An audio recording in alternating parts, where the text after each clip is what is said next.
They assigned her to the perimeter watchtower with no rifle, no scope, and no expectation that she would contribute anything beyond basic observation reports. Staff Sergeant Elena Martinez stood in the cramped concrete box that overlooked the Caucasus eastern approach to Forward Operating Base Blackstone, her weathered hands resting on a pair of standard-issue binoculars that had seen better decades. The morning sun cast harsh shadows across the Afghan valley below, creating a maze of ridgelines, dried riverbeds, and scattered boulder formations that stretched for miles toward the Pakistan border. Before we jump back in, tell us where you're tuning in from, and if this story touches you, make sure you're subscribed, because tomorrow I've saved something extra special for you. Through the reinforced glass window, Elena watched as the base's tactical response team conducted their daily sweep protocols. 12 soldiers in full combat gear moved in textbook formation across the open ground, their M4 carbines held at ready position, Kevlar helmets gleaming under the desert sun. Each step was measured, each movement calculated according to the manual they had all memorized during their stateside training. The team leader, a young sergeant with crisp uniform creases and spotless equipment, spoke into his radio headset with the confidence of someone who had never encountered anything that wasn't covered in the standard operating procedures. Elena adjusted her position against the tower's metal framework, feeling the familiar ache in her left shoulder where shrapnel had lodged itself 3 tours ago. The injury had ended her active reconnaissance career, relegated her to what command euphemistically called strategic observation duties. Translation: they parked her in this tower with outdated equipment and expected her to radio and routine status reports every hour. No tactical input requested, no field assessments required. Just eyes on the horizon and a voice on the comm channel when absolutely necessary. The irony wasn't lost on her. Before the injury, Elena had spent 8 years as a forward reconnaissance specialist, living in the spaces between enemy lines where shadows moved differently and every sound carried meaning. She had tracked insurgent movements through terrain that swallowed entire platoons, identified sniper nests from fragments of disturbed earth that others dismissed as wind patterns, and called in precision strikes on targets that existed only as brief flickers of movement against distant hillsides. Her spotting record was unmatched in the battalion. Her survival rate in hostile territory had earned respectful nods from Special Forces operators who rarely acknowledged anyone outside their own units, but that was before the roadside bomb outside Kandahar, before the medical board review, before the reassignment orders that came with carefully worded language about maximizing her observational expertise in a support capacity. Now she was a 34-year-old staff sergeant watching younger soldiers practice maneuvers in the safety of their own perimeter while real threats gathered strength in the mountains beyond their training exercises. The base itself sprawled across a natural plateau that military engineers had chosen for its defensive advantages. Steep drops on 3 sides, a single approach road that switched backed up from the valley floor, and clear sight lines across the surrounding terrain for several kilometers in every direction. Or at least that was what the base's defensive assessment claimed. Elena had read the report during her first week on tower duty, noting the confident assertions about visibility ranges and threat detection capabilities. The analysis had been thorough, professionally formatted, and completely wrong about at least 7 critical blind spots that she could identify from her elevated position. She had mentioned these observations to the base commander during her initial briefing. Colonel James Brennan had listened with the polite attention of someone checking items off a bureaucratic list, nodding at appropriate intervals while his eyes remained focused on the tablet screen in front of him. When she finished, he thanked her for her valuable input and assured her that the base's security protocols had been developed by experts with extensive regional experience. The conversation lasted exactly 4 minutes and 17 seconds. Elena knew because she had timed it on the wall clock behind the colonel's desk. a habit she had developed during countless briefings where her field experience was acknowledged with words and dismissed with actions. Colonel Brennan represented everything that frustrated Elena about modern military leadership. West Point educated, tactically sound according to classroom metrics, and absolutely convinced that warfare could be managed through proper application of doctrine and technology. He had arrived at FOB Blackstone 6 months ago with a reputation for efficient operations and zero tolerance for what he called cowboy tactics. His approach to base security relied heavily on electronic surveillance systems, satellite imagery analysis, and rapid response protocols that looked impressive in PowerPoint presentations but had never been tested against an enemy who understood. Patience. The colonel's morning briefings followed the same pattern every day. Threat assessment based on overnight sensor data. Personnel assignments distributed according to duty rosters that prioritized fairness over tactical effectiveness. Equipment status reports that focused on maintenance schedules rather than operational readiness. And always, at the end, a reminder that all tactical decisions should be channeled through proper command structure and supported by verifiable intelligence data. Initiative was discouraged. Improvisation was forbidden. Experience that couldn't be quantified in official reports was considered unreliable. Elena understood the colonel's perspective, even if she disagreed with it. The modern military had evolved beyond the days when individual soldiers made life or death decisions based on instinct and hard-earned knowledge. Commanders now had access to real-time satellite feeds, thermal imaging systems, communication networks that could coordinate responses across multiple units simultaneously.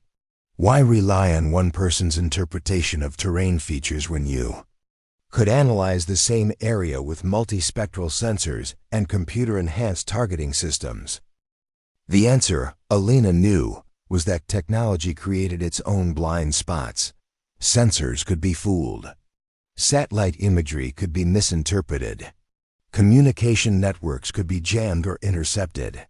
But a human eye, trained through years of survival in hostile territory, noticed things that machines missed. The way shadows fell differently when someone had disturbed the natural pattern of rocks and vegetation. The subtle changes in bird behavior that indicated human presence in areas that should have been empty.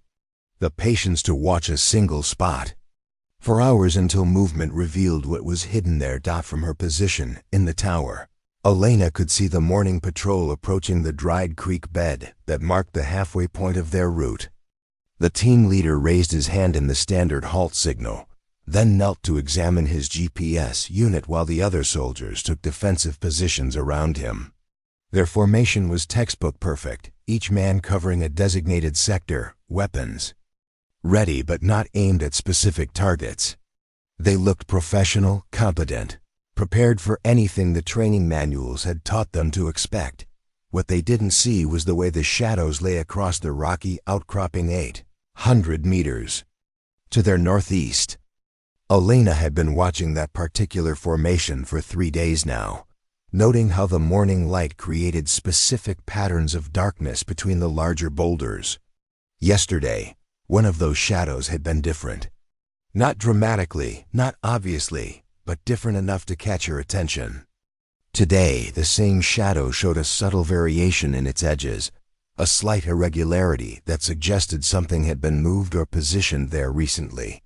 She raised her binoculars and focused on the area, adjusting the focus ring with the careful precision of someone who had learned to trust what her eyes told her. The shadow's edge showed a faint line that was too straight to be natural, too consistent to be coincidental. It was the kind of detail that satellite imagery would miss, that thermal sensors wouldn't detect during daylight hours, that even trained observers might dismiss as a trick of light and stone. Elena lowered the binoculars and reached for her radio handset. Then she hesitated. Protocol required her report observations through the chain of command, which meant calling the communication center, waiting for them to patch her through to the tactical operations center, explaining her concerns to whoever was on duty, and hoping that her assessment would be forwarded to someone with authority to act on it. The process typically took between 15 and 20 minutes, assuming no one required her to file a written report first. In 15 minutes, the patrol would be well past the creek bed and moving into the next phase of their route. If her assessment was correct, they would be walking directly into an engagement zone that someone had been carefully preparing for the past several days. If her assessment was wrong, she would spend the rest of the day explaining why she had disrupted operational procedures based on shadow patterns that might have been caused by wind-blown debris. Elena keyed her radio and spoke into the handset. With the measured tone of someone who had learned to make every word count. Tower 6 to base operations. Request immediate tactical consultation regarding potential hostile observation post. Grid reference November-7-4-2-8-9. High confidence assessment based on terrain analysis. Recommend patrol route modification pending verification. The response came back within 30 seconds, delivered in the bored voice of a communications specialist who had heard dozens of routine reports that morning.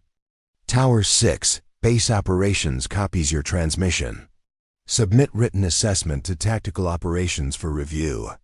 Maintain an observation schedule as assigned. Base operations out.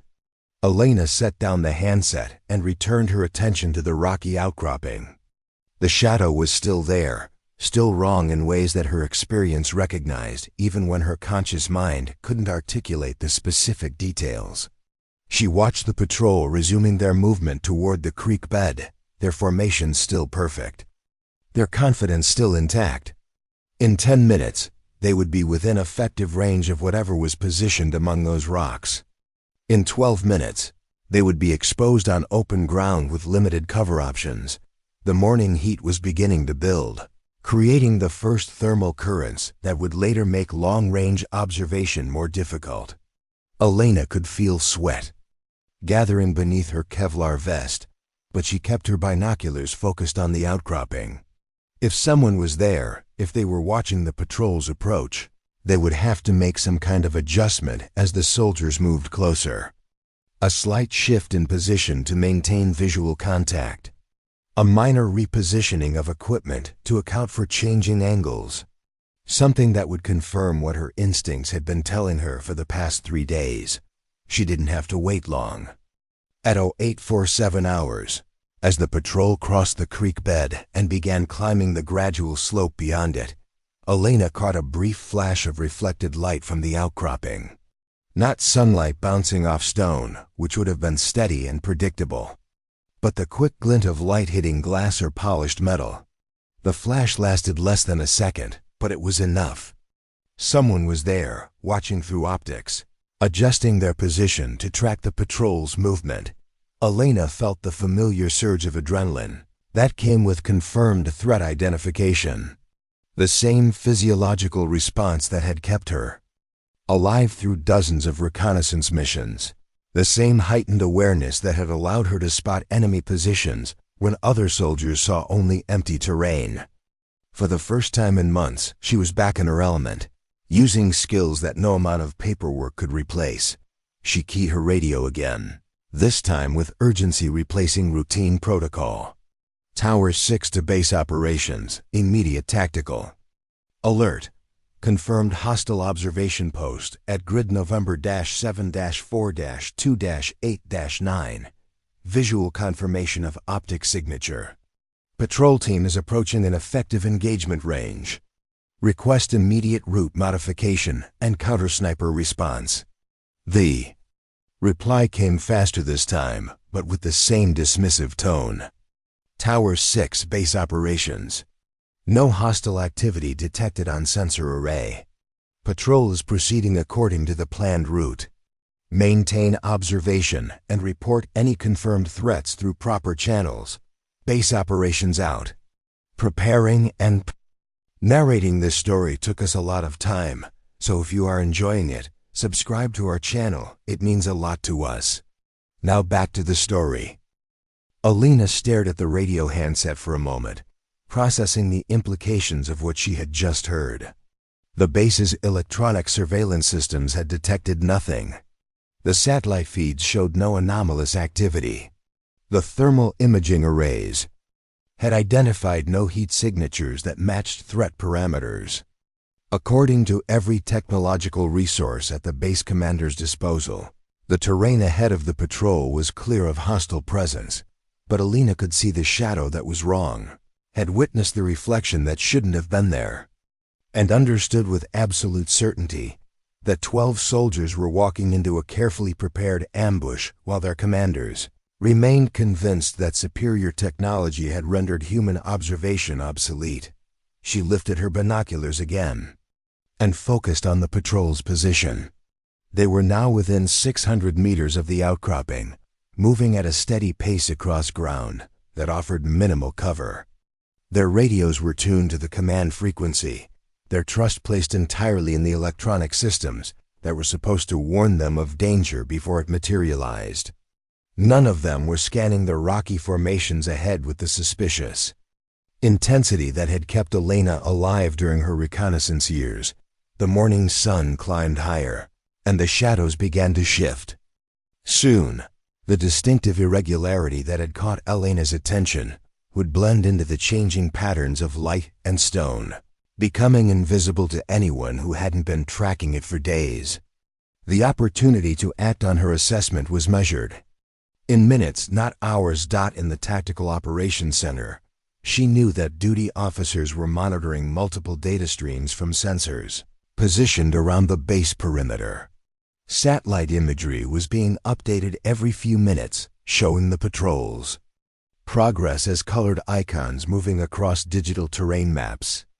Communication logs were being recorded automatically, including her own reports, which would be reviewed later as part of routine security analysis.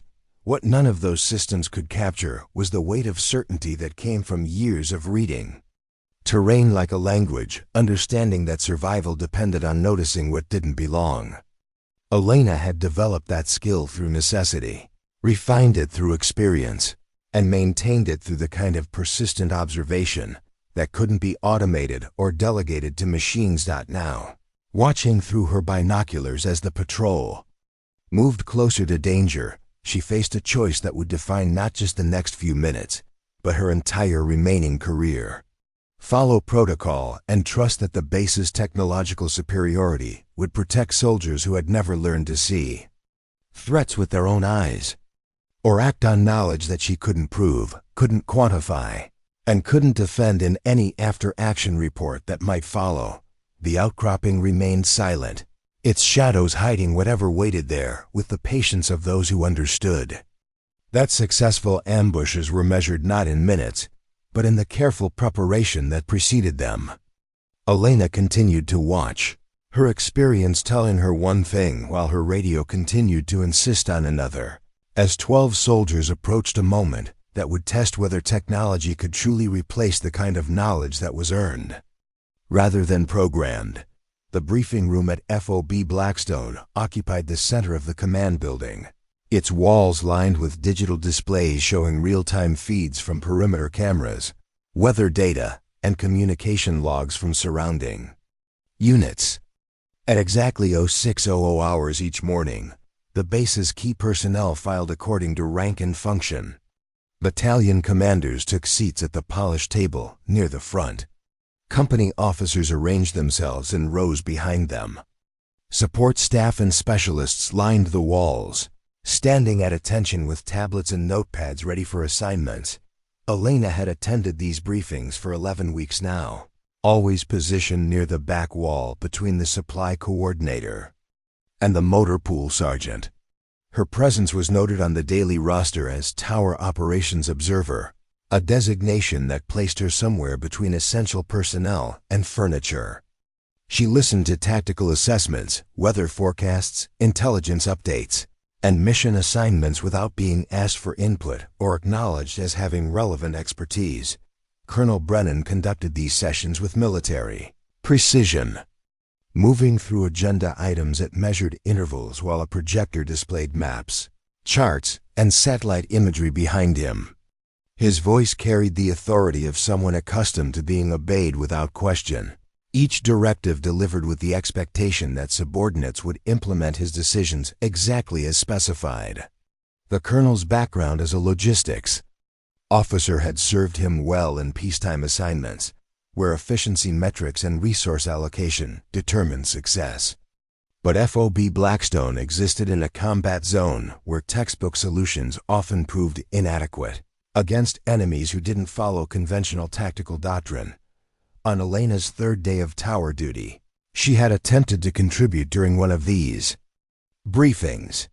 Colonel Brennan had been discussing patrol routes through the valley's eastern sector, explaining how the selected paths maximized coverage while minimizing exposure time in areas identified as potential threat zones. The route analysis relied heavily on computer modeling that factored in terrain elevation, vegetation density, and historical incident data from the past 6 months. Elena had raised her hand and waited to be recognized before speaking. "Sir, I've observed movement patterns in Sector 7 that suggest possible reconnaissance activity. The computer models might not account for seasonal changes in local civilian traffic that could be masking hostile preparation." The colonel had paused, looking at Elena with the expression of someone trying to place a face in an unexpected context. "Staff Sergeant Martinez, correct? Tower operations?" "Yes, sir. 8 years reconnaissance experience in this theater. I've been tracking anomalous patterns that might indicate."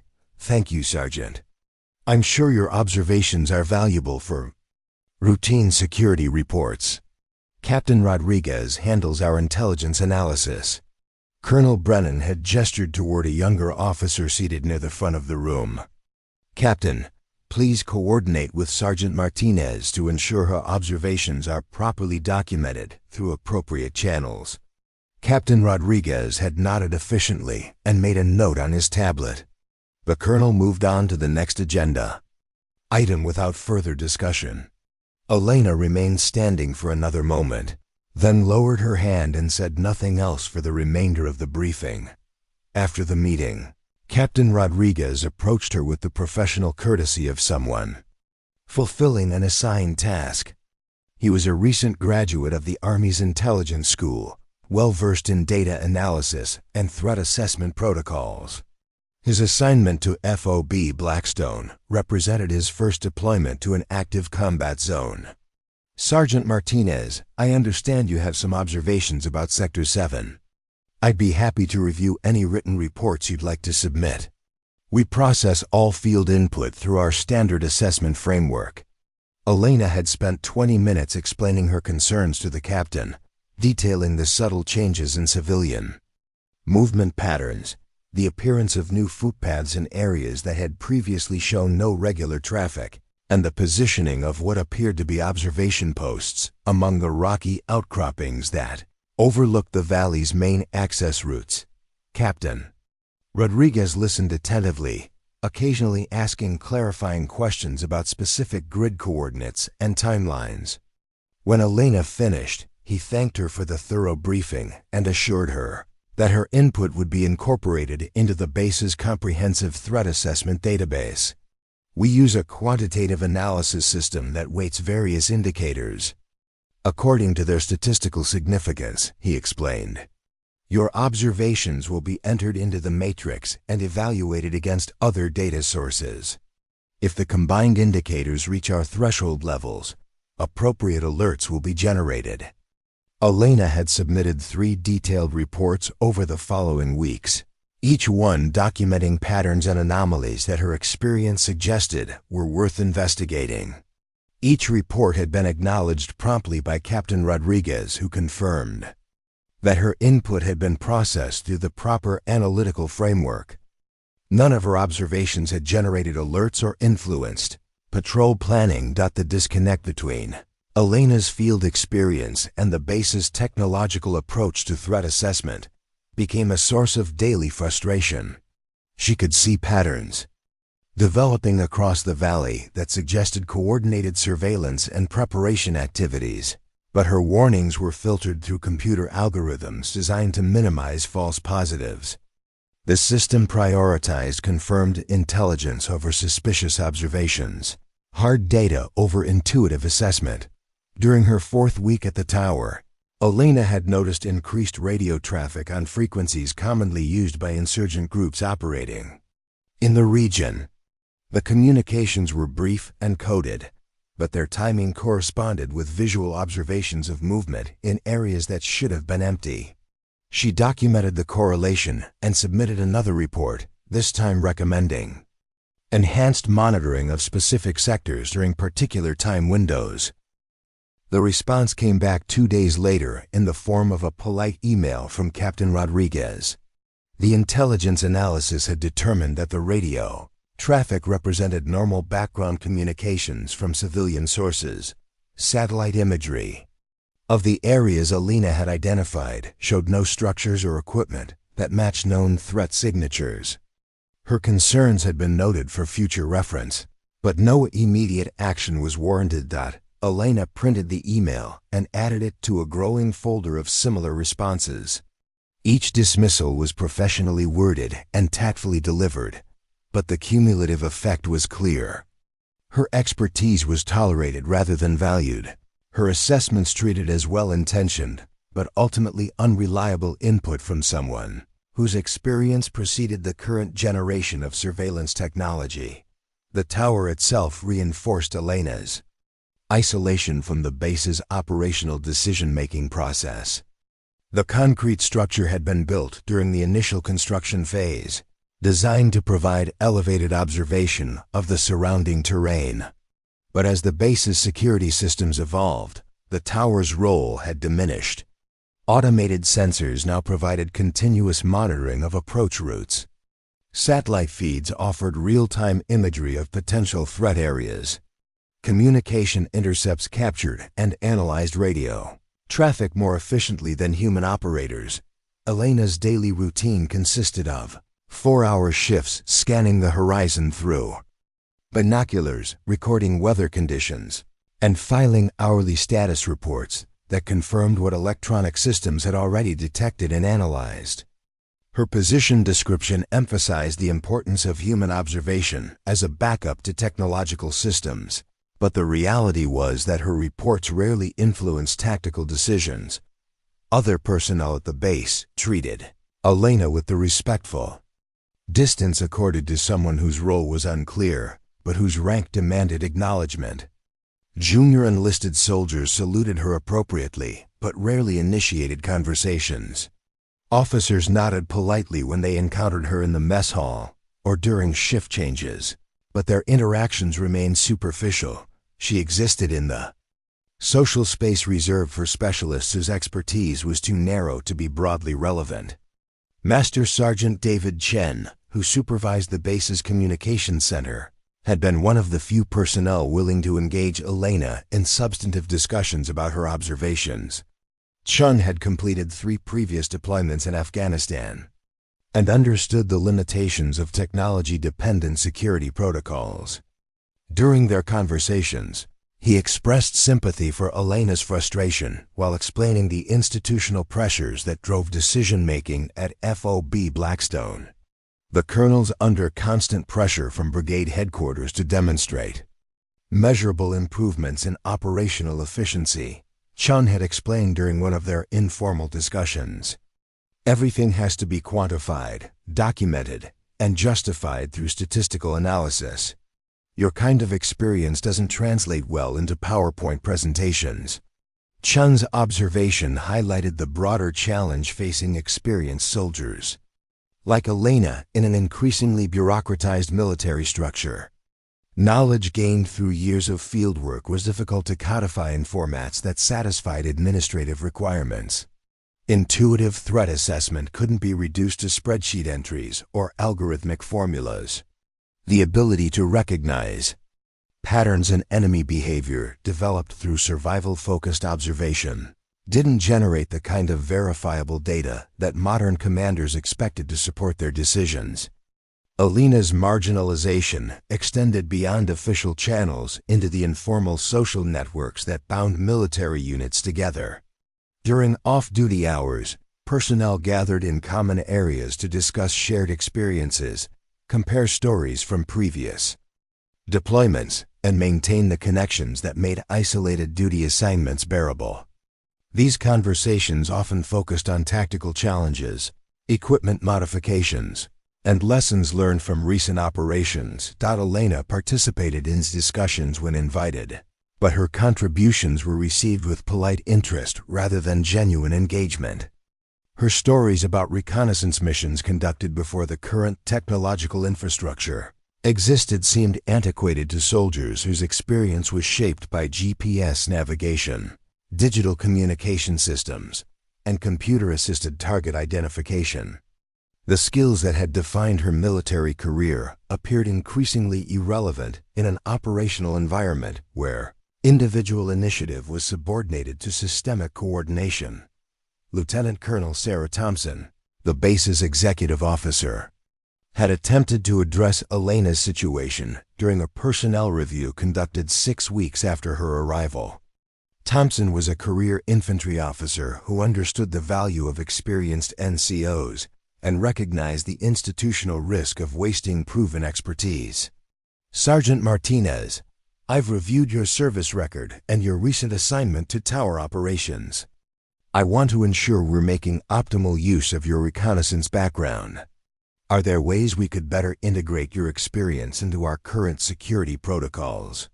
Elena had appreciated Thompson's directness and spent considerable time explaining how her observational skills could complement rather than compete with the base's technological systems. She proposed modified patrol routes based on terrain analysis, suggested enhanced monitoring procedures for areas that showed suspicious activity patterns, and recommended coordination protocols that would allow experienced observers to provide real-time tactical input during developing situations. Thompson had listened carefully and taken detailed notes, promising to discuss Elena's recommendations with the base commander. 2 weeks later, Elena received notification that her suggestions had been reviewed and incorporated into the base's comprehensive security assessment database. No operational changes resulted from the review. The notification included a commendation letter recognizing Elena's dedication to duty and professional expertise. The letter praised her commitment to continuous improvement and acknowledged her valuable contributions to base security operations. It was signed by Colonel Brennan and would become part of her permanent service record. Elena filed the letter alongside her collection of politely dismissive emails and continued her daily routine of watching through binoculars for threats that others insisted their technology would detect first. As weeks passed, Elena began to understand that her role at FOB Blackstone was essentially ceremonial. She represented institutional acknowledgement of the importance of human observation, while serving primarily as validation that all potential security assets were being utilized. Her presence in the tower demonstrated thoroughness rather than addressing operational necessity. She was a checkbox on an administrative list rather than a functional component of the base's defense system. The realization was professionally demoralizing, but personally clarifying. Elena stopped submitting detailed reports about suspicious observations and limited her communications to the routine status updates required by her position description. She maintained her vigilant observation schedule and continued documenting patterns that suggested hostile activity, but she kept her assessments private rather than subjecting them to bureaucratic evaluation processes that had consistently dismissed her expertise. This decision to operate independently of official channels would prove significant when Elena finally encountered a threat that demanded immediate action rather than procedural coordination. Her weeks of marginalization had taught her that institutional validation was less important than operational effectiveness, that sometimes experienced soldiers had to trust their own judgment even when organizational structures discouraged individual initiative. The first indication that something fundamental had shifted in the Valley's threat profile came at 0340 hours on a Tuesday morning when Specialist Jake Morrison, monitoring the overnight communication intercept station, detected an unusual spike in encrypted radio transmissions originating from the mountainous region northwest of the base. The signals lasted only minutes and used frequency-hopping patterns that suggested sophisticated coordination equipment rather than the improvised communication systems typically employed by local insurgent groups. Morrison dutifully logged the intercepts and forwarded them to the Intelligence Analysis Center, where automated decryption algorithms attempted to decode the transmissions, while pattern recognition software compared the signal characteristics against known threat signatures.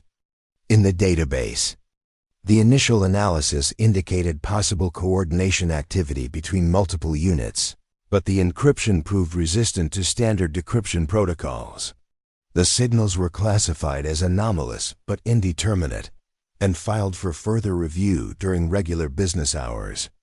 Captain Rodriguez arrived at the Intelligence Center at 0630 to review the overnight reports. The communication intercepts represented one of 17 separate items requiring his attention that morning, including routine patrol debriefs, weather, assessment updates, and administrative notifications from higher command levels.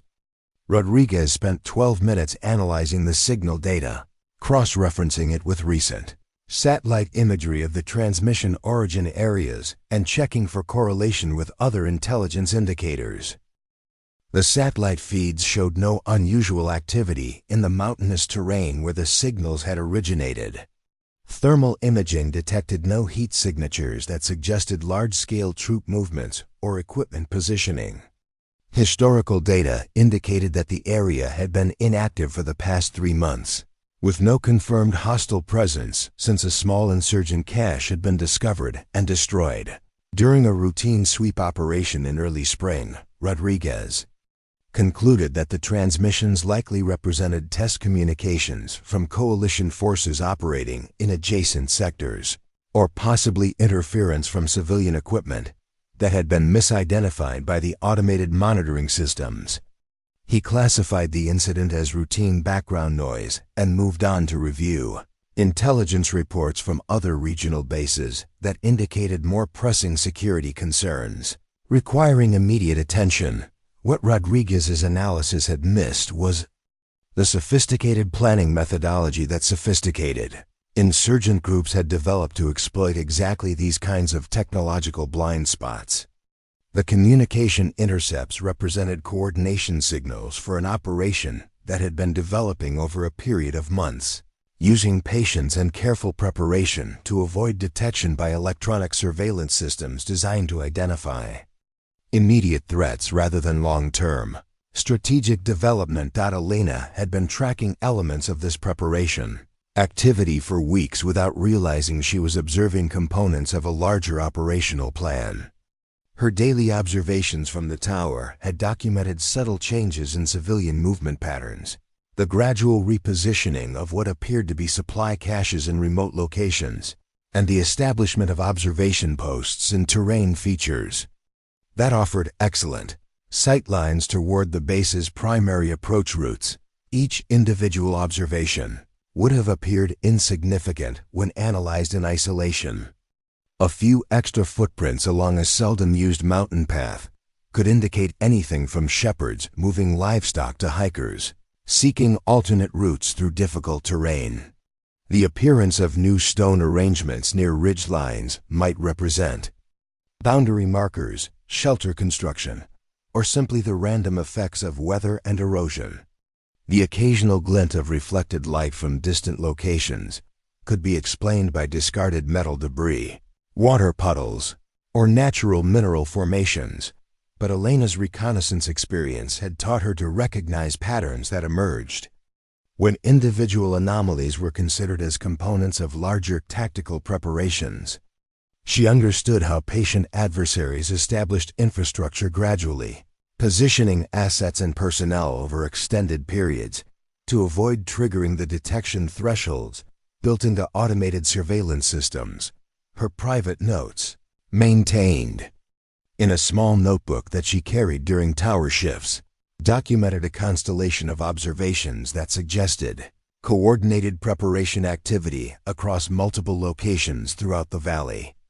Elena had not shared these notes with the base intelligence staff after her previous reports had been consistently dismissed as insufficiently substantiated by corroborating electronic evidence. The crisis began to accelerate on Thursday when a convoy returning from a logistics run to a forward outpost reported brief contact with small arms fire from an elevated position, approximately 15 kilometers southeast of Faye B. Blackstone. The attack had lasted less than 3 minutes, with the insurgents breaking contact immediately after engaging the convoy's lead vehicle. No casualties resulted from the incident, and the convoy completed its mission without further harassment. The after-action report described the attack as a harassment engagement typical of insurgent tactics, designed to probe coalition response capabilities without committing to sustained combat. The attackers had withdrawn before helicopter support could arrive, leaving no physical evidence of their presence beyond a few spent cartridge cases that provided no useful intelligence about group identity or operational capabilities. Colonel Brennan convened a tactical assessment meeting to review the incident and determine appropriate response measures. The gathering included battalion staff officers, company commanders, and intelligence personnel responsible for threat analysis in the region. Elena was not invited to participate in the meeting, though she observed the increased activity around the command building from her position in the tower. The tactical assessment concluded that the convoy attack represented routine insurgent activity consistent with historical patterns of harassment engagement in the region. Intelligence analysis suggested that the attackers were likely a small, opportunistic group with limited operational capabilities, who had chosen targets of convenience rather than executing components of a larger strategic plan. Security measures were enhanced according to standard protocols. Patrol schedules were adjusted to increase monitoring of the area where the attack had occurred. Additional surveillance assets were deployed to provide improved coverage of potential approach routes. Communication procedures were modified to ensure faster coordination with air support elements in case of future incidents. These measures represented appropriate responses to isolated security incidents, but they failed to address the possibility that the convoy attack was actually a reconnaissance probe designed to test base response capabilities and gather intelligence about reaction timelines, communication procedures, and tactical deployment patterns. Elena recognized the convoy attack as consistent with the preparation activities she had been observing from the tower. The incident location corresponded with one of the areas where she had documented increased foot traffic and the establishment of what appeared to be temporary observation posts. The timing of the attack coincided with the completion of what looked like positioning activities in several other locations throughout the valley. From her elevated vantage point, Elena could observe how the base's response to the convoy incident followed predictable patterns that would provide valuable intelligence to anyone monitoring coalition tactical procedures. Helicopter patrols followed standard search routes that avoided areas where aircraft might be vulnerable to small arms fire. Ground patrols concentrated their activities in zones where previous incidents had occurred, rather than investigating areas that might harbor related preparation activities. The base's electronic surveillance systems increased their monitoring intensity in sectors identified as high-priority threat zones, but this enhanced coverage came at the expense of attention to areas that had been classified as low risk based on historical incident data. The technological approach to security that Colonel Brennan favored was creating exactly the kind of gaps that patient adversaries could exploit through careful planning and tactical discipline. Friday morning brought reports of 2 additional incidents that suggested escalating insurgent activity in the region. A forward observation post reported visual contact with unidentified personnel moving through terrain, approximately 8 kilometers north of the base. The sighting lasted only minutes before the subjects disappeared into rocky terrain that offered excellent concealment from aerial observation. Simultaneously, Another unit reported discovering what appeared to be recently constructed fighting positions, overlooking a supply route that connected Phoebe Blackstone with two smaller outposts in the region. The positions were empty when investigated, but their construction suggested careful planning and familiarity with coalition movement patterns. These incidents prompted another tactical assessment meeting, this time with participation from regional command elements who could provide a broader perspective on threat development throughout the operational area. The expanded analysis revealed that similar preparation activities had been detected near several other coalition installations, suggesting coordinated planning at levels that exceeded local insurgent capabilities. Intelligence officers began developing hypotheses about potential large-scale operations being planned against coalition forces in the region. The pattern of incidents suggested that multiple insurgent groups were coordinating their activities under unified command, possibly with external support and sophisticated planning capabilities that had not been previously identified in the area. Alina watched these developments with growing concern, recognizing elements that corresponded with her own observations, but understanding that her previous attempts to contribute to threat assessment had been unsuccessful. The incidents being reported and analyzed represented the visible components of preparation activities that she had been tracking for weeks, but the base's response continued to focus on reactive measures rather than proactive threat identification. Saturday brought the incident that would transform Elena's private concerns into immediate tactical necessity. At 14:23 hours, Sergeant First Class Michael Torres was conducting a routine equipment inspection at the motor pool when a single rifle shot struck the concrete wall approximately 2 meters from his position. The impact created a distinctive pattern of concrete fragmentation that indicated high velocity ammunition fired from an elevated position at considerable distance. Torres immediately initiated base alert procedures while taking cover behind an armored vehicle. Security teams responded within minutes, establishing defensive perimeters while attempting to identify the shooter's location. Helicopter assets were launched to conduct aerial reconnaissance of potential sniper positions, while ground teams began systematic searches of elevated terrain features within effective rifle range of the motor pool. The search operations continued for 6 hours without identifying the sniper's position or discovering physical evidence of the attack beyond the bullet impact and fragments recovered from the concrete wall. The shooter had vanished completely, demonstrating the kind of tactical discipline and preparation that indicated professional military training rather than opportunistic harassment. Colonel Brennan convened an emergency staff meeting to address what was clearly an escalation in threat capabilities. The sniper attack represented a qualitative change from previous harassment incidents, demonstrating technical skill, planning sophistication, and operational security that exceeded anything previously encountered at Phoebe Blackstone. Intelligence analysis of the attack focused on ballistic evidence and trajectory calculations to determine possible firing positions, but the shooter's location remained unidentified despite intensive investigation. Electronic surveillance systems had detected no movement in areas where the sniper might have positioned himself.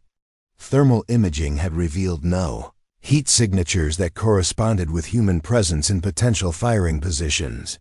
The investigation's failure to identify the sniper's location highlighted limitations in the base's technology-dependent approach to threat assessment. Electronic systems could detect and track movement, but they were less effective against adversaries who understood how to exploit coverage gaps in timing. Vulnerabilities in automated surveillance networks. Alina had observed the entire incident from the tower, including details that the official investigation had not detected. She had seen the muzzle flash from a position that the search teams had not investigated, partly because electronic sensors had classified the area as unlikely to harbor hostile activity based on historical pattern analysis. More significantly, Elena recognized the sniper's position as one of the locations where she had documented suspicious preparation activities during her weeks of private observation. The attack was not an isolated incident, but rather the operational activation of infrastructure that had been carefully established over an extended period. As darkness fell on Saturday evening, Elena understood that the base was facing a threat, that its technological systems were not equipped to identify or counter effectively. The sniper attack represented only the beginning of what appeared to be a carefully orchestrated operation designed to exploit specific vulnerabilities in coalition security procedures. The crisis was no longer brewing. It had arrived, and Elena possessed information that could prove critical to the base's defense. If she could find a way to make her expertise relevant in an institutional environment that had consistently dismissed her assessments as unreliable and outdated. Elena's expertise in counter-sniper operations had been forged during her second deployment to Afghanistan, when she served as part of a specialized reconnaissance team tasked with hunting insurgent marksmen who had been systematically targeting coalition forces throughout the Kunar province. The assignment had required her to master techniques that were not taught in standard military training programs, skills developed through necessity rather than doctrine. During that deployment, Elena had worked alongside Master Sergeant Robert Hayes, a former Marine Scout sniper who had adapted his hunting methods to the unique challenges of identifying hidden enemies in complex terrain. Hayes had understood that successful counter-sniper operations required more than technological superiority.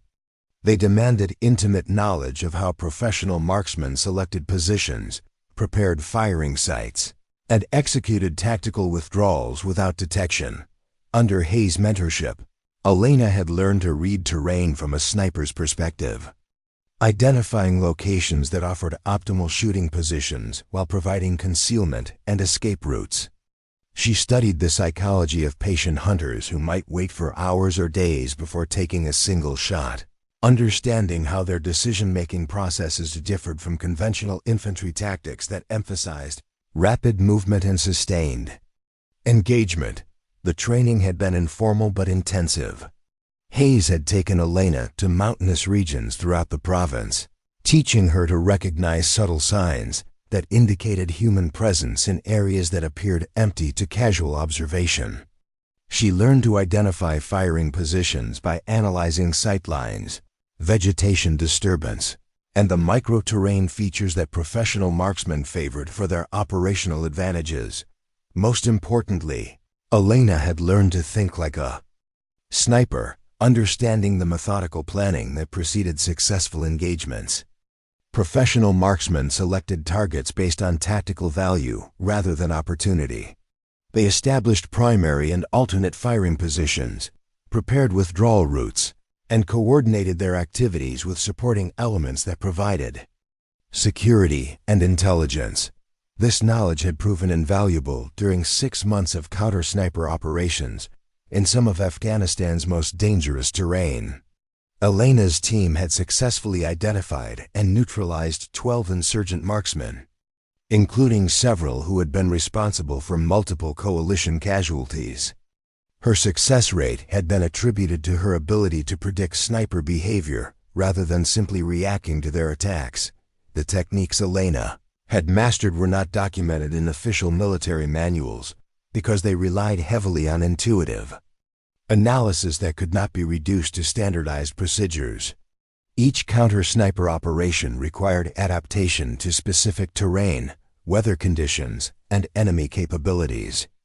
Success depended on experiential knowledge that accumulated gradually through exposure to actual combat situations. When Elena's reconnaissance career ended due to her injury, these specialized skills had no obvious application in conventional military roles. Counter-sniper expertise was considered too narrow for general infantry assignments and too experiential for intelligence analysis positions that emphasized technological solutions. Elena's knowledge existed in the gap between formal doctrine and practical application, valuable but difficult to categorize within institutional frameworks. At FOB Blackstone, Elena's counter-sniper background had been noted in her personnel file but not considered relevant to her tower observation duties.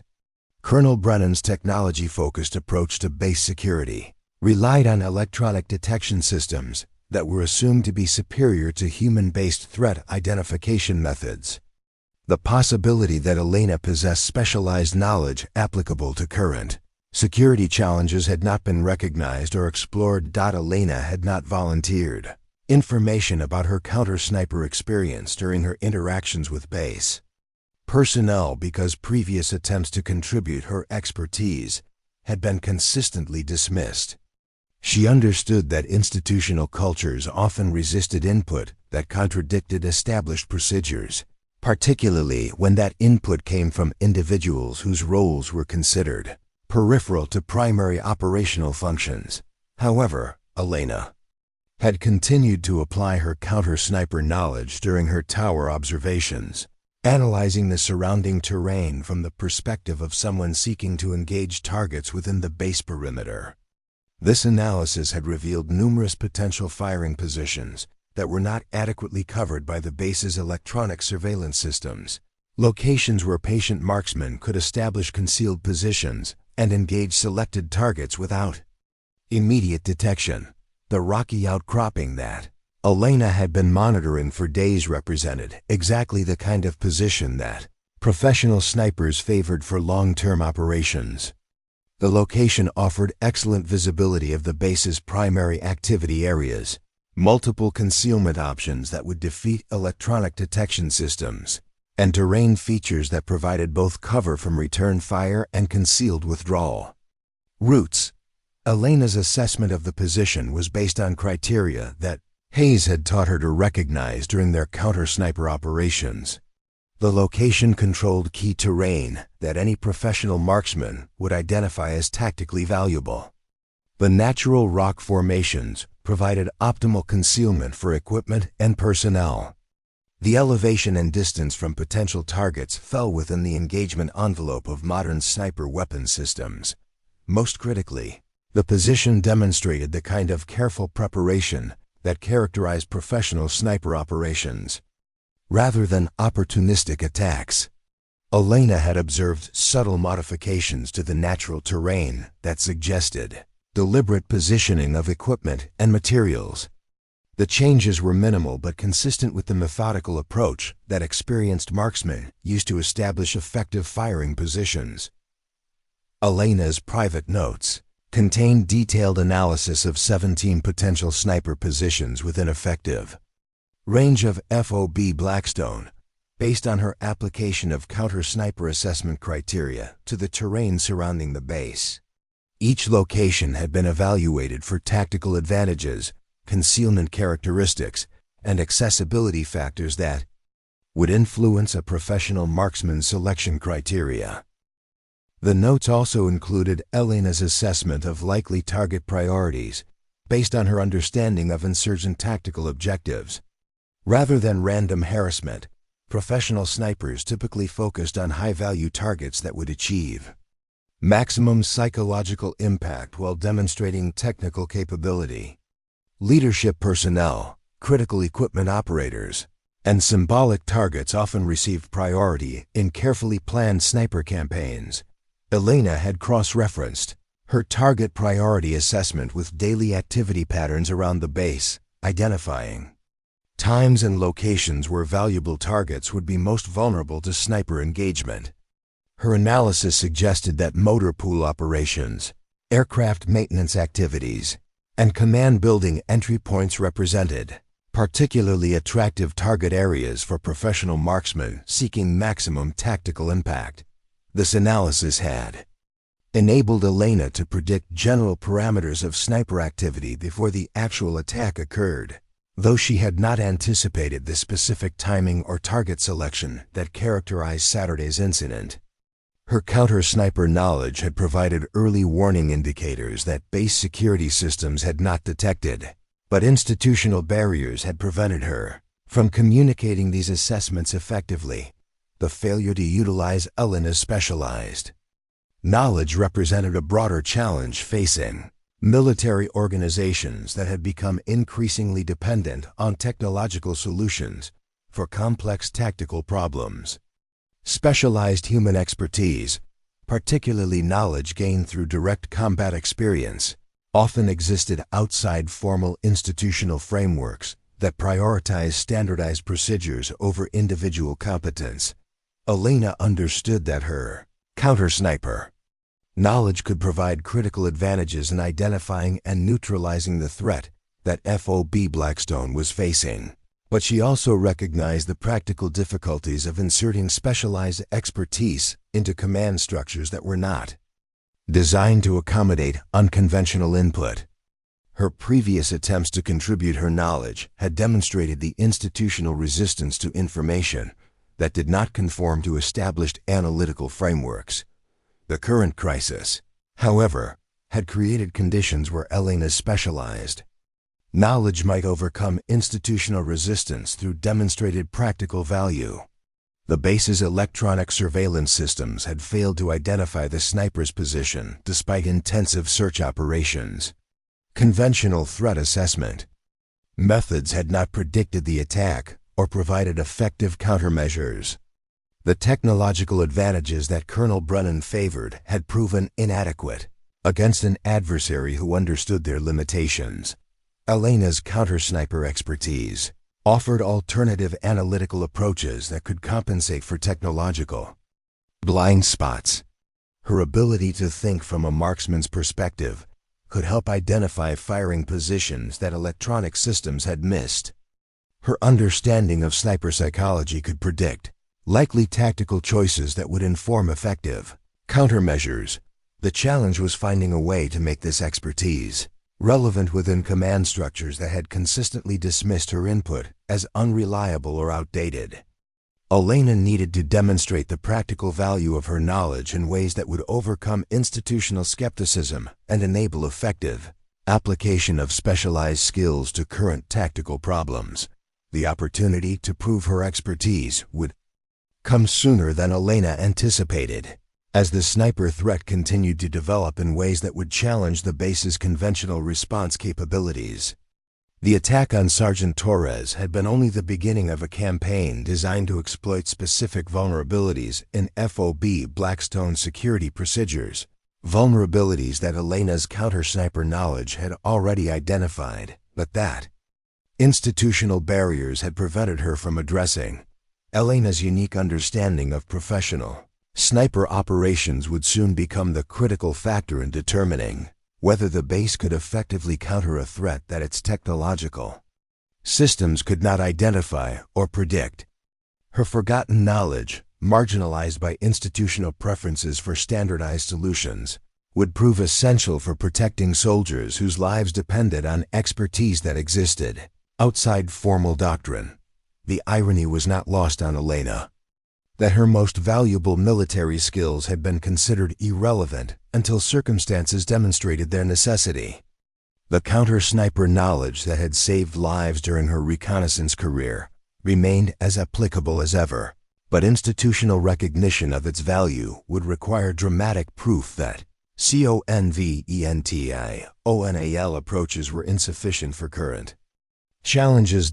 As Elena prepared for another night of tower observation, she understood that the developing crisis would test not only her technical skills, but also her ability to overcome institutional barriers that had consistently undervalued experiential knowledge in favor of technological solutions. The base's security depended on expertise that had been dismissed as outdated, knowledge that would soon prove more relevant than anyone had realized.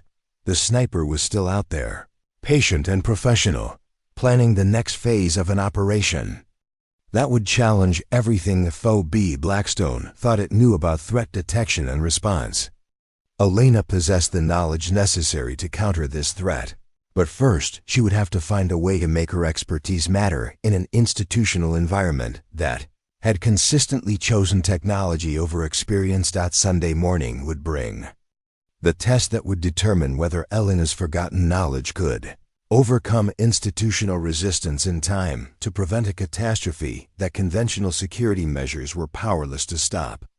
The crisis was about to escalate beyond anything the base's technological systems could handle, and Elena's counter-sniper expertise would become the only advantage available to protect soldiers, who had no idea how much their survival depended on knowledge that their commanders had dismissed as irrelevant. Sunday morning arrived with deceptive calm that experienced soldiers learned to distrust.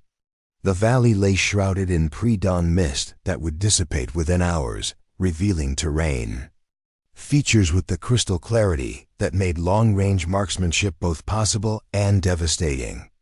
Elena had been in the tower since 0500, conducting her routine observation sweep while monitoring radio traffic that indicated heightened alert status throughout the base. The overnight hours had passed without incident, but Elena's counter-sniper instincts recognized the tactical significance of apparent quiet.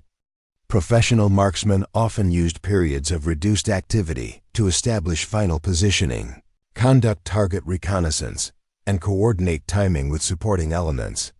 The absence of contact could indicate preparation rather than abandonment of hostile intent. At 0647 hours, Elena detected the first anomaly that confirmed her assessment.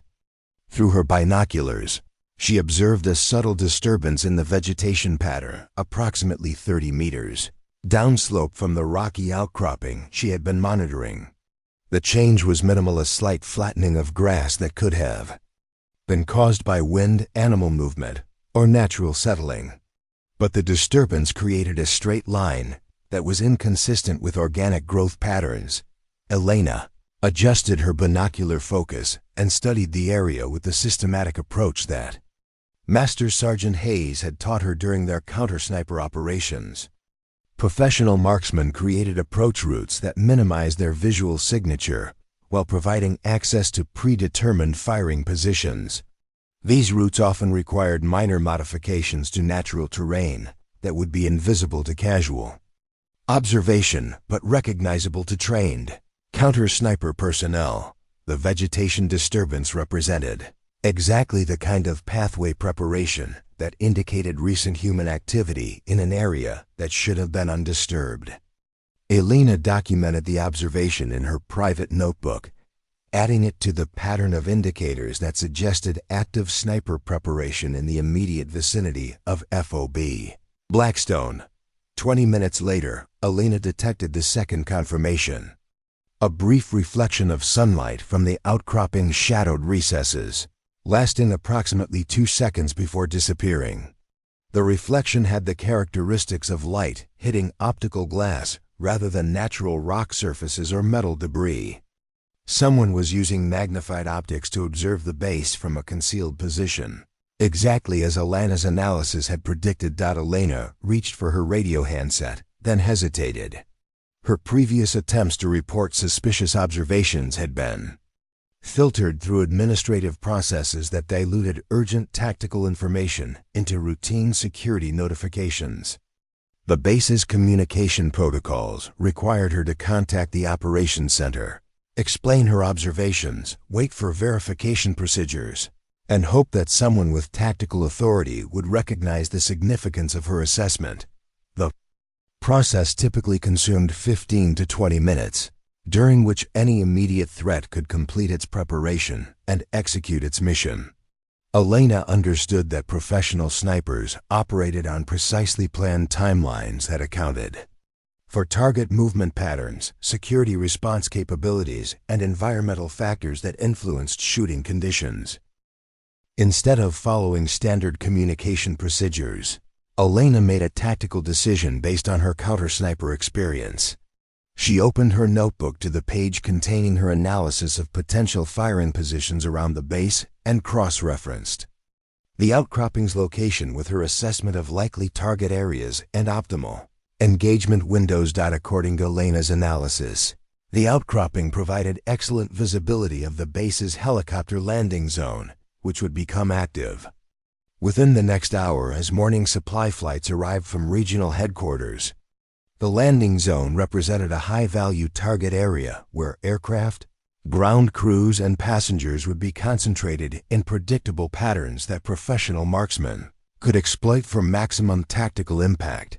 Elena's counter-sniper knowledge suggested that the sniper would likely engage targets during the period of maximum activity around the landing zone, when multiple personnel would be exposed simultaneously and base security attention would be focused on aircraft operations rather than perimeter monitoring. The timing would provide optimal target selection while creating confusion that would complicate immediate response efforts. Elena calculated that she had approximately 30 minutes before the sniper's optimal engagement window opened. Conventional procedures would require her to report through official channels, wait for verification, and hope that appropriate countermeasures could be implemented within the available time frame. But Elena's experience suggested an alternative approach that could neutralize the threat more efficiently. Professional snipers depended on concealment for their survival. Once their position was compromised, they became vulnerable to counterattack and were forced to withdraw or risk elimination. Elena's counter-sniper training had emphasized the importance of precise position identification as the critical first step in neutralizing sniper threats. Elena removed a spotting scope from her equipment locker and positioned it on the tower's observation platform. The scope provided magnification superior to her binoculars and would enable detailed examination of the outcropping's terrain features. If she could identify the sniper's exact position within the rocky formation, she could provide targeting information that would allow base security forces to neutralize the threat before any engagement occurred. The spotting scope revealed details that confirmed Elena's assessment. Within the outcropping's shadowed recesses, she identified what appeared to be a carefully constructed hide position. Natural rock formations had been modified to create a shooting aperture that provided clear sightlines toward the base while maintaining concealment from ground-level observation. Vegetation had been strategically positioned to break up any visual signature that might be detected from aerial reconnaissance. Most significantly, Elena observed the distinctive outline of a rifle barrel extending slightly beyond the hide's concealment. The weapon appeared to be a high-precision sniper rifle equipped with advanced optics, consistent with the technical capabilities demonstrated during Saturday's attack. The sniper was in position and prepared to engage targets within the base perimeter. Elena documented the precise location using military grid coordinates and azimuth readings that would enable rapid target acquisition by base security forces. Her counter-sniper training had emphasized the importance of providing exact positioning information rather than general area descriptions, since professional marksmen could relocate quickly if their approximate position was compromised without precise targeting data. With confirmation of the sniper's location and evidence of immediate threat potential, Elena faced a decision that would define her response to the crisis. She could attempt to communicate her assessment through official channels, accepting the delays and institutional resistance that had characterized previous interactions with base command structure. Or she could take direct action based on her specialized knowledge, accepting personal responsibility for decisions that exceeded her official authority. Elena's counter-sniper experience provided clear guidance for the situation. Professional marksmen represented immediate threats that required rapid neutralization rather than prolonged analytical processes. Delayed response gave snipers opportunities to engage multiple targets, relocate to alternate positions, or coordinate with supporting elements that could complicate subsequent countermeasures. Elena keyed her radio to the base emergency frequency and transmitted a priority alert using the brevity code protocols that bypassed normal communication procedures for immediate tactical threats. Base operations, this is Tower 6, code red sniper alert. Confirmed hostile marksman in position. Grid coordinates November 7-4-2-8-9. Azimuth 270 degrees, range 800 meters. Immediate counter-sniper response required. The response came within seconds, delivered in the sharp tone of personnel trained to react to emergency situations. Tower 6, base operations copies code red sniper alert. Confirm visual identification of hostile marksmen. Provide target description and weapon assessment. Elena responded with the precise technical language that Master Sergeant Hayes had taught her to use when providing targeting information for counter-sniper operations. Base operations, visual confirmation of concealed sniper position in Rocky. Outcropping. Observed rifle barrel extending from prepared hide. Advanced optics detected through reflection analysis. Target has clear sightlines to the helicopter landing zone and primary base facilities. Immediate engagement recommended. Within the base command center, Elena's alert triggered rapid response protocols that had been established for precisely this type of threat. Colonel Brennan was notified immediately, along with the base's tactical response team leader and the officer responsible for coordinating counter-sniper operations. For the first time since Elena's assignment to tower duty, her tactical assessment was being taken seriously by base leadership. Captain Marcus Reynolds, who commanded the base's counter-sniper team, acknowledged Elena's alert and requested additional targeting information. Reynolds was a Special Forces officer with extensive experience in precision marksmanship and had been frustrated by the base's inability to locate Saturday's sniper.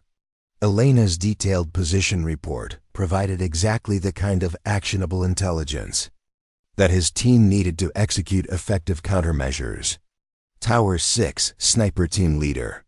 Request confirmation of target engagement window. Can you assess a sniper's target priority and likely engagement timeline based on current activity patterns? Elena's response drew directly from her counter-sniper expertise and her analysis of base operational schedules. Sniper Team Leader, first supply helicopter scheduled to arrive at 0745 hours. Target position provides optimal engagement of the landing zone during aircraft operations. Recommend immediate action to prevent multiple casualty scenario. Captain Reynolds acknowledged Elena's assessment and began coordinating his team's response. Within minutes, 2 counter-sniper teams were moving toward positions that would provide overlapping fields of fire on the outcropping location. Additional security elements were deployed to evacuate personnel from areas that might be vulnerable to sniper engagement. As the tactical response developed, Elena maintained observation of the target area while providing real-time updates on any changes in the sniper's position or behavior. Her counter-sniper training had emphasized the importance of continuous intelligence flow during active operations, since professional marksmen often modified their positions or tactics based on perceived threat levels. At 0721 hours, Elena observed movement within the hide position that suggested the sniper was preparing for imminent engagement. The rifle barrel shifted slightly, indicating target acquisition activities that typically preceded actual shooting. Elena immediately transmitted this intelligence to the counter-sniper teams, enabling them to accelerate their response timeline. Sniper Team Leader, Tower 6. Target showing preparation indicators. Rifle movement suggests immediate engagement potential. Recommend expedited counter-sniper action. Captain Reynolds' response confirmed that his teams were in position and prepared to engage. Tower 6 sniper teams are set. Provide final target confirmation and prepare for counter-sniper engagement. Elena conducted a final assessment of the target area, using her spotting scope to verify the sniper's exact position within the rocky outcropping. Her counter-sniper training had taught her to double-check all targeting information before authorizing lethal force, since precision was essential for successful operations in complex terrain. Sniper Team Leader, Tower 6 confirms target location. Grid November 74289, azimuth 270 degrees, range 800 meters. Target is concealed in a rocky formation approximately 3 meters below the ridgeline. Clear fields of fire available from your current positions. At 0726 hours, Captain Reynolds authorized the counter-sniper engagement.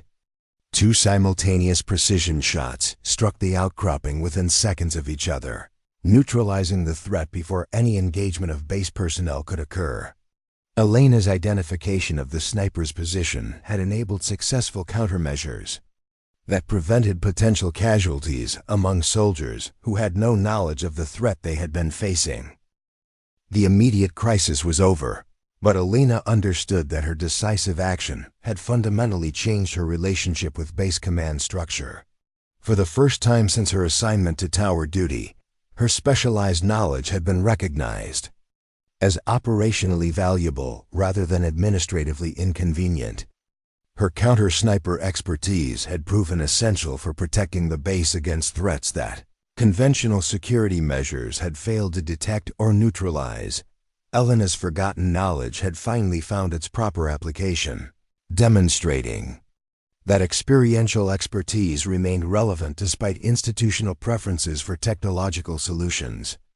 The decisive moment had required her to act on specialized knowledge that others had dismissed, accepting personal responsibility for tactical decisions that exceeded her official authority but fell within her professional competence. The silence that followed the counter-sniper engagement carried a weight that Elena recognized from previous combat operations. It was the particular quiet that settled over military units after successful actions, when immediate danger had passed, but the implications of what had occurred were still being processed by those who had witnessed it. The morning air seemed clearer, the valley's shadows less threatening, as if the removal of a single hostile presence had restored the natural balance that professional killers disrupted simply by existing. "Captain," Reynolds' voice crackled over the radio with the measured tone of someone conducting post-engagement procedures according to established protocol. "Tower 6, Sniper Team Leader. Target neutralized. Confirming hostile eliminated, no friendly casualties. Request battlefield damage assessment and evidence collection coordination." Elena responded with the professional detachment that combat veterans learn to maintain during tactical operations, regardless of their personal feelings about violence and its consequences.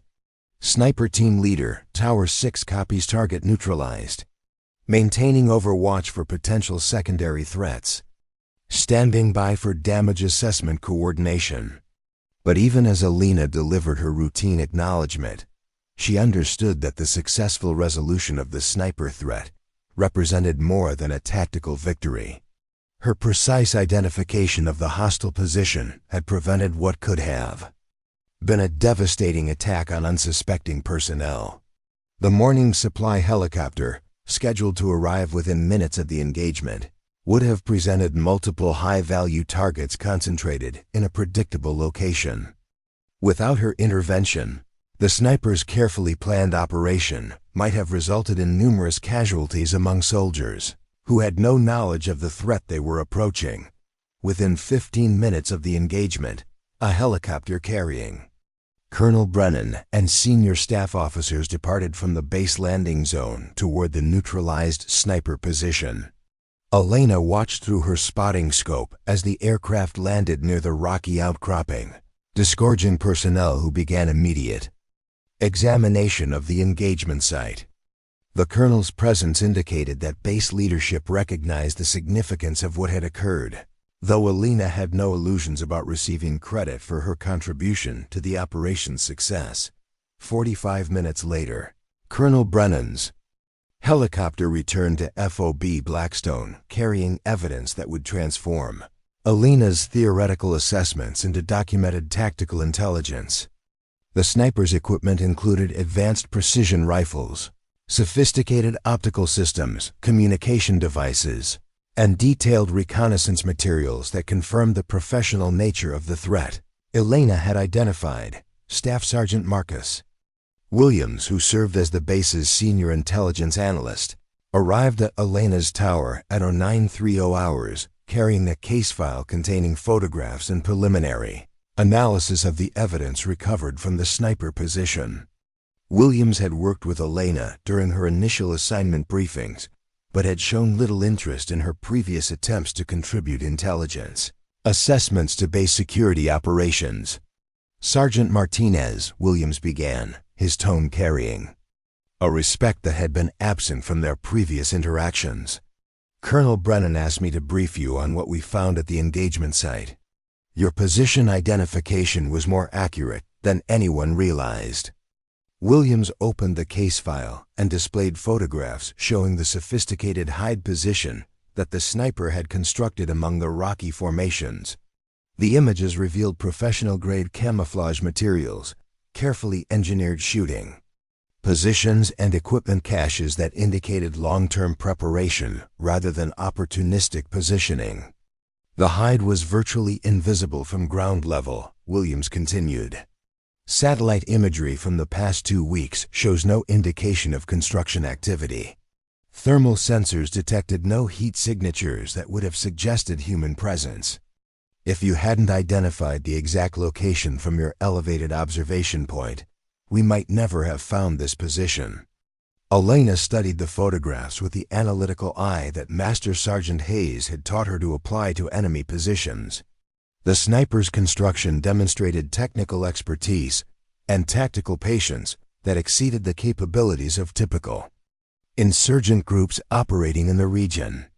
The hide represented weeks of careful preparation by someone with professional military training and sophisticated understanding of coalition surveillance capabilities. Did you recover any intelligence? Materials that might indicate this was part of a larger operation? Elena asked, applying the systematic questioning approach that had characterized her reconnaissance briefings during previous deployments. Williams nodded and produced additional photographs showing maps, timing charts, and reconnaissance notes that had been discovered in the sniper's equipment cache. Detailed surveillance records going back 3 weeks. Target priority lists, attack timing matrices. This wasn't harassment fire, it was preparation for a systematic campaign against base personnel and operations. The intelligence materials confirmed Elena's assessment that the sniper threat represented coordinated planning rather than isolated incidents. The reconnaissance notes included detailed observations of base activity patterns, personnel routines, and security procedures that would have enabled precisely timed attacks on high-value targets throughout FOB Blackstone. The reconnaissance notes mention observation posts in 7 different locations around the base perimeter, Williams continued. Locations that correspond almost exactly with the potential sniper positions you identified in your unofficial analysis. Elena understood the significance of Williams' carefully chosen words. Her private notebooks, dismissed for weeks as the theoretical musings of someone with too much time and too little operational relevance, had accurately predicted the tactical infrastructure that professional enemies had been establishing around FOB Blackstone. Her counter-sniper expertise had enabled threat identification that the base's electronic surveillance systems had completely missed. At 10:45 hours, Elena received an unexpected visit from Lieutenant Colonel Thompson, who climbed the tower's metal stairs with the deliberate movement of someone conducting important business rather than routine inspection. Thompson carried a field notebook and wore the expression of a professional soldier who had recently discovered that critical information had been overlooked by institutional processes. Staff Sergeant Martinez, Thompson began without preamble. I need to discuss your assessment of potential sniper positions around this base. Specifically, the 17 locations you identified in your private analysis. Elena was surprised that Thompson knew about her unofficial documentation, since she had not shared her notebooks with anyone in the base command structure. Her previous attempts to contribute tactical assessments had been channeled through administrative procedures that had consistently dismissed her input as insufficiently supported by verifiable intelligence data. Ma'am, I documented potential firing positions based on terrain analysis and counter-sniper assessment criteria. The analysis was conducted during my tower observation shifts, but I understood that my previous reports had been deemed unreliable. For operational planning purposes, Thompson's expression indicated frustration with institutional processes rather than criticism of Elena's methodology. Sergeant Martinez, We've now confirmed that your unreliable analysis accurately predicted the location where a professional sniper established his primary firing position. I'm here because I need to understand what else you've observed that we might have missed." Elena opened her private notebook and began explaining her systematic analysis of the terrain surrounding FOB Blackstone. She described how each potential sniper position had been evaluated according to tactical criteria that Master Sergeant Hayes had taught her during their counter-sniper operations. Sight lines, concealment characteristics, approach routes, and withdrawal options had been assessed for each location according to the decision-making processes that professional marksmen used when selecting operational positions. Lieutenant Colonel Thompson listened with the focused attention of someone recognizing that valuable intelligence had been systematically ignored by command structures that prioritize technological solutions over human expertise. As Elena explained her analysis, Thompson made detailed notes and asked technical questions that demonstrated genuine interest in understanding rather than merely documenting Elena's assessments. "Sergeant Martinez, why didn't you emphasize the tactical significance of these observations in your previous reports? The information you're providing now could have influenced our security planning considerably."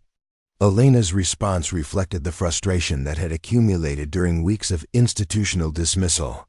"Ma'am, I submitted 3 detailed reports documenting suspicious activity patterns and potential threat indicators. Each report was processed through standard analytical frameworks that determined my observations were insufficiently supported by corroborating electronic evidence.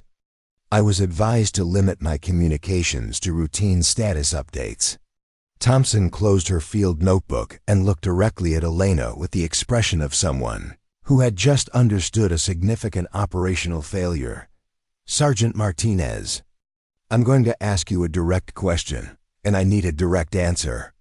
Based on your analysis of potential sniper positions around this base, how many other locations should we be concerned about?" Elena consulted her private notes and provided Thompson with coordinates for 6 additional locations that met the tactical criteria for professional sniper operations. Each position offered advantages that would appeal to marksmen seeking to conduct systematic attacks against base personnel and operations. Elena explained how these positions could be used individually or in coordination to create overlapping fields of fire that would complicate security response efforts. "Ma'am, these locations represent potential rather than confirmed threats. But professional snipers often establish multiple positions to provide operational flexibility and avoid predictable patterns that enable effective countermeasures. The sniper we neutralized this morning had prepared extensively for his primary position, but professional doctrine suggests he would have identified alternate locations as well." Thompson's response indicated Elena's assessment would receive more serious consideration than her previous reports had generated. "Sergeant Martinez, I'm directing immediate reconnaissance of all 6 locations you've identified. Counter-sniper teams will conduct detailed examination of each position to determine whether they show signs of preparation or surveillance activity." Within 2 hours of Thompson's visit, Elena observed helicopters conducting low-level reconnaissance flights over each of the locations she had identified as potential sniper positions. The flights were followed by ground teams that conducted systematic searches for evidence of hostile activity. Elena's counter-sniper analysis was finally receiving the institutional attention that her weeks of marginalization had prevented. At 13:30 hours, Captain Reynolds climbed the tower stairs to deliver the preliminary results of the reconnaissance operations.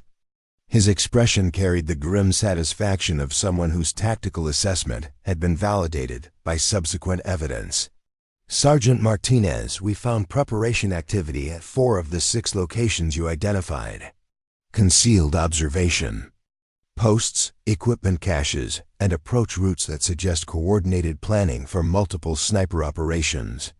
The reconnaissance results confirmed Elena's assessment that FOB Blackstone had been facing a sophisticated threat that exceeded the capabilities of the base's electronic surveillance systems. Professional marksmen had been systematically establishing tactical infrastructure around the base perimeter, preparing for operations that could have resulted in numerous casualties among personnel who had no knowledge of the developing threat. Intelligence materials we recovered suggest this was preparation for a coordinated attack scheduled to begin with this morning's engagement, Reynolds continued. Multiple snipers positioned simultaneously to create crossfire zones that would have made effective response extremely difficult. Your identification of the primary position disrupted the entire operation before it could be implemented. Elena understood that the successful counter-sniper operation represented more than tactical victory. It demonstrated the continuing relevance of human expertise in military operations that had become increasingly dependent on technological solutions. Her ability to recognize patterns that electronic systems had missed had proven essential for protecting soldiers whose lives depended on threat identification capabilities that existed outside formal institutional frameworks. Later that afternoon, Elena received an unprecedented visit from Colonel Brennan himself, who climbed the tower stairs with the deliberate movement of someone conducting official business of considerable importance. The colonel carried a folder containing what appeared to be formal documentation, and his expression indicated serious intent rather than routine administrative interaction. Staff Sergeant Martinez, Colonel Brennan began, his tone carrying respect that had been absent from their previous interactions. I owe you an apology, and this base owes you a considerable debt of gratitude. Your identification of the sniper threat prevented what could have been a devastating attack on our personnel.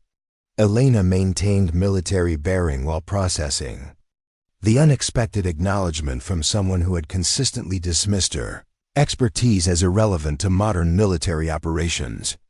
Colonel Brennan's presence in her tower represented a fundamental shift in institutional recognition of her capabilities, though she remained cautious about the permanence of this change in attitude. Sir, I was conducting my assigned observation duties according to my understanding of potential threats to base security. I applied my training and experience to identify what appeared to be hostile activity in areas that warranted investigation. Colonel Brennan opened his folder and removed a document that Elena recognized as an official commendation recommendation. Sergeant Martinez, your assigned observation duties saved lives this morning. More importantly, your analysis identified a threat infrastructure that our most sophisticated surveillance systems completely missed. I'm recommending you for the Bronze Star Medal for your actions, and I'm also requesting your permanent reassignment to our intelligence analysis section. Elena accepted the colonel's recognition with professional gratitude while understanding that institutional validation of her expertise had required dramatic proof of its operational value. Her counter-sniper knowledge had been dismissed as outdated until circumstances demonstrated that technological superiority could not substitute for human experience in recognizing threats that patient enemies could conceal through careful planning and tactical discipline. The afternoon brought a succession of visits from personnel who had previously shown little interest in Elena's observations or assessments. Intelligence officers asked detailed questions about her counter-sniper methodology. Security personnel requested briefings on terrain analysis techniques. Junior officers sought guidance on threat identification procedures that were not covered in standard training programs. Elena responded to each inquiry with the professional thoroughness that had characterized her reconnaissance career, sharing knowledge that could enhance the base's defensive capabilities, while recognizing that institutional interest in her expertise was motivated by proven results rather than theoretical appreciation for experiential knowledge. As evening approached, Elena understood that her role at FOB Blackstone had been permanently transformed by a single morning's application of forgotten knowledge to immediate tactical necessity. Her counter-sniper expertise had finally found appropriate institutional recognition, but the process had required dramatic validation that human experience remained relevant in military operations increasingly dominated by technological solutions. The quiet recognition Elena received represented more than personal vindication. It demonstrated that specialized knowledge gained through combat experience continued to provide advantages that sophisticated electronic systems could not replicate. Her ability to think like an enemy, to recognize patterns that machines missed, and to act decisively based on experiential understanding had proven essential for protecting soldiers whose survival depended on expertise that existed outside formal doctrine. 3 weeks after the counter-sniper operation, Elena stood in the same observation tower, but everything around her had fundamentally changed. The concrete structure remained identical, the view across the valley showed the same terrain features, and her daily routine of monitoring the surrounding area continued according to established schedules. Yet the transformation in how her expertise was perceived and utilized had created an entirely different operational environment. The Intelligence Analysis Center now included Elena's counter-sniper assessments as a standard component of daily threat evaluation procedures. Her systematic terrain analysis had been incorporated into the base's comprehensive security protocols, providing human expertise that complemented rather than competed with electronic surveillance systems. Colonel Brennan had authorized the creation of a new position specifically designed to utilize Elena's specialized knowledge, Senior Counter-Sniper Analyst, a role that acknowledged the operational value of experience-based threat assessment. Elena's private notebook had evolved into an official tactical manual that was being distributed to other coalition bases throughout the region. Her documentation of sniper position identification criteria, threat assessment methodologies, and terrain analysis techniques had been recognized as filling critical gaps in standard military doctrine.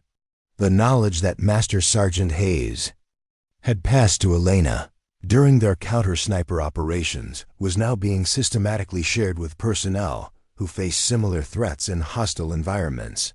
The institutional transformation extended beyond Elena's individual recognition to broader changes in how FOB Blackstone approached security challenges. Colonel Brennan had authorized the establishment of an experiential knowledge integration program designed to identify and utilize specialized expertise that existed within the base's personnel but had not been formally recognized or systematically applied to operational challenges. Sergeant First Class Maria Santos, who had extensive experience in improvised explosive device identification from previous deployments, was now conducting regular briefings on threat recognition techniques that supplemented electronic detection systems. Staff Sergeant Kevin Mitchell, whose background included urban reconnaissance operations, had been assigned to develop enhanced patrol procedures for complex terrain environments. Corporal Jennifer Walsh, with specialized training in communication intercept analysis, was working directly with intelligence officers to improve enemy activity detection capabilities. The program represented acknowledgement that technological superiority could not substitute for human expertise in recognizing patterns, understanding enemy behavior, and adapting to tactical challenges that required intuitive analysis rather than algorithmic processing. Elena's success in identifying the sniper threat had demonstrated that experienced personnel possessed knowledge that was essential for operational effectiveness, even when that knowledge could not be easily quantified or systematically replicated. Elena's role in the transformation had expanded beyond her initial counter-sniper expertise to include broader responsibility for developing threat assessment procedures that integrated human observation with technological capabilities. She worked closely with intelligence officers to establish protocols that ensured experienced personnel could contribute tactical assessments without bureaucratic barriers that had previously prevented effective utilization of specialized knowledge. The process had revealed how many valuable Insights had been lost due to institutional preferences for standardized procedures over individual expertise. Personnel throughout the base possessed knowledge gained through years of combat experience, technical training, and specialized assignments that could enhance operational capabilities if properly recognized and systematically applied to current challenges. Elena's counter-sniper success had also influenced regional security policies beyond FOB Blackstone. Brigade headquarters had requested detailed briefings on the integration of experiential knowledge into threat assessment procedures, recognizing that other bases might be facing similar challenges with sophisticated enemies who understood how to exploit technological blind spots through patient planning and tactical discipline. The broader implications extended to fundamental questions about military effectiveness in environments where technological advantages could be neutralized by adversaries who possessed superior local knowledge, unlimited patience, and willingness to invest extensive time in preparation activities that remained below electronic detection thresholds. Elena's experience had demonstrated that successful counterinsurgency operations required more than technological superiority. They demanded understanding of how patient enemies thought, planned, and executed operations designed to exploit specific vulnerabilities in coalition security procedures. This understanding could not be programmed into electronic systems or taught through classroom instruction.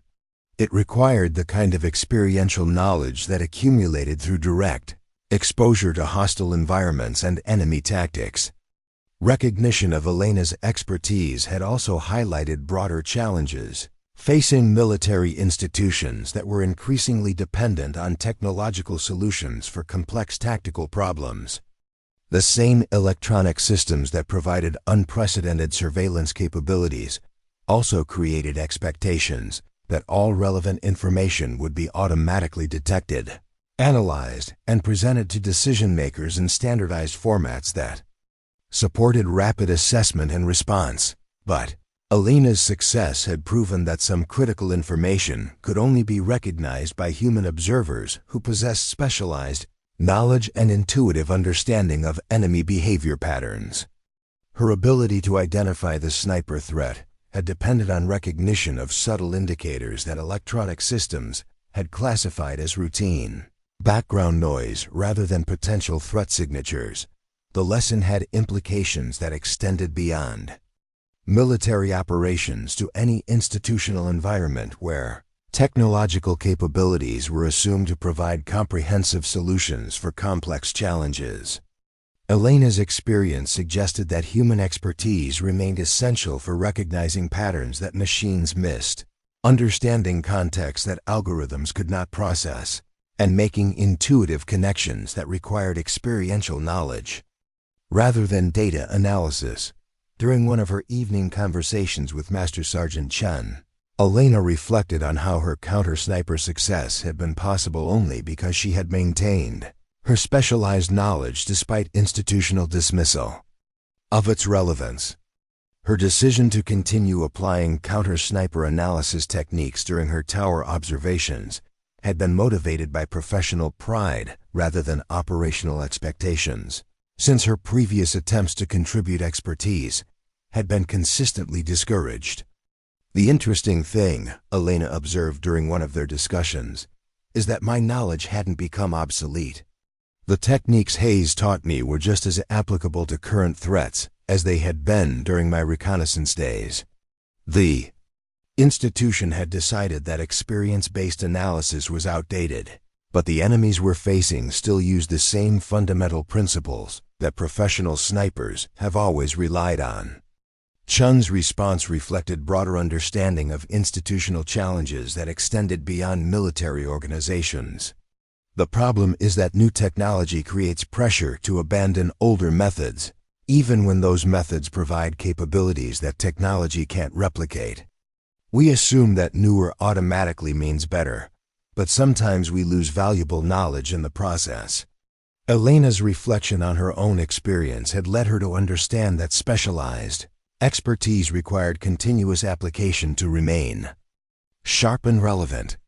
Her counter-sniper skills had been maintained through regular practice and mental rehearsal, even when institutional structures provided no opportunity for their formal application.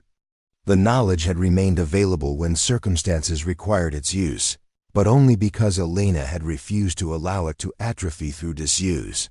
The broader lesson suggested that individuals with specialized knowledge had personal responsibility for maintaining their expertise, regardless of whether institutional environments provided formal recognition or application opportunities. Elena's success had been possible because she had continued to practice skills that others considered obsolete, preparing for opportunities that might never materialize, but remaining ready when circumstances demanded capabilities that only experiential knowledge could provide. Elena's transformation from marginalized observer to recognized expert had also influenced her perspective on leadership and professional development. Her experience had demonstrated that true expertise was often quiet and unassuming, focused on practical effectiveness rather than institutional recognition. The most valuable knowledge was frequently possessed by individuals who worked steadily and competently without seeking attention or advancement through conventional channels. During the weeks following her recognition, Elena had observed how other personnel with specialized expertise began to emerge from institutional obscurity, as the experiential knowledge integration program created opportunities for their contributions. Sergeant Santos had been conducting her improvised, explosive device briefings with technical precision and practical insight that clearly reflected years of field experience. Staff Sergeant Mitchell's patrol procedure recommendations demonstrated sophisticated understanding of urban terrain challenges that could not be taught through classroom instruction. These individuals had been present at FOB Blackstone throughout Elena's assignment, possessing valuable knowledge that had remained unrecognized until institutional attitudes shifted to acknowledge the operational value of experiential expertise. Their emergence suggested that many military units contained untapped human resources that could enhance effectiveness if properly identified and systematically utilized. Elena's role in facilitating this broader recognition had become one of her most satisfying professional responsibilities. She worked with personnel who possessed specialized knowledge to help them articulate their expertise in ways that could be understood and applied by others. The process required translating experiential understanding into systematic procedures that could be taught and implemented without losing the intuitive insights that made specialized knowledge valuable. The challenge was maintaining the essential characteristics of experience-based expertise while making it accessible to personnel who had not gained similar knowledge through direct exposure to specific operational environments. Elena's counter-sniper manual represented one successful approach to this challenge, but each type of specialized knowledge required different strategies for effective knowledge transfer.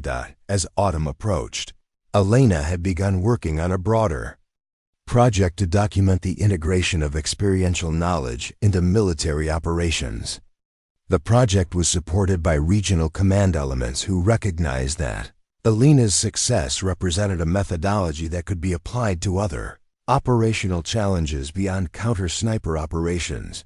The documentation process had required Elena to analyze not just the technical aspects of her counter-sniper success, but also the institutional barriers that had initially prevented recognition of her expertise. Understanding these barriers was essential for developing procedures that could prevent similar knowledge from being overlooked in future operational environments.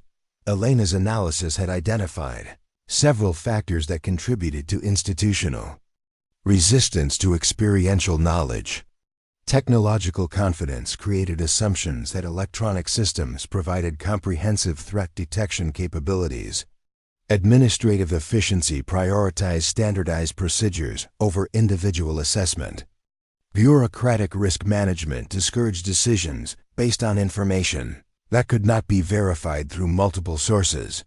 But Elena's success had also demonstrated that these Institutional preferences could be overcome when experiential knowledge proved its operational value through dramatic results.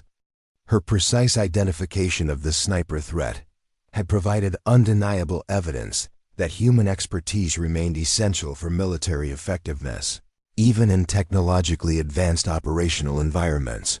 The broader implications of Elena's experience extended to questions about how institutions could better recognize and utilize specialized knowledge before crisis situations required dramatic proof of its value.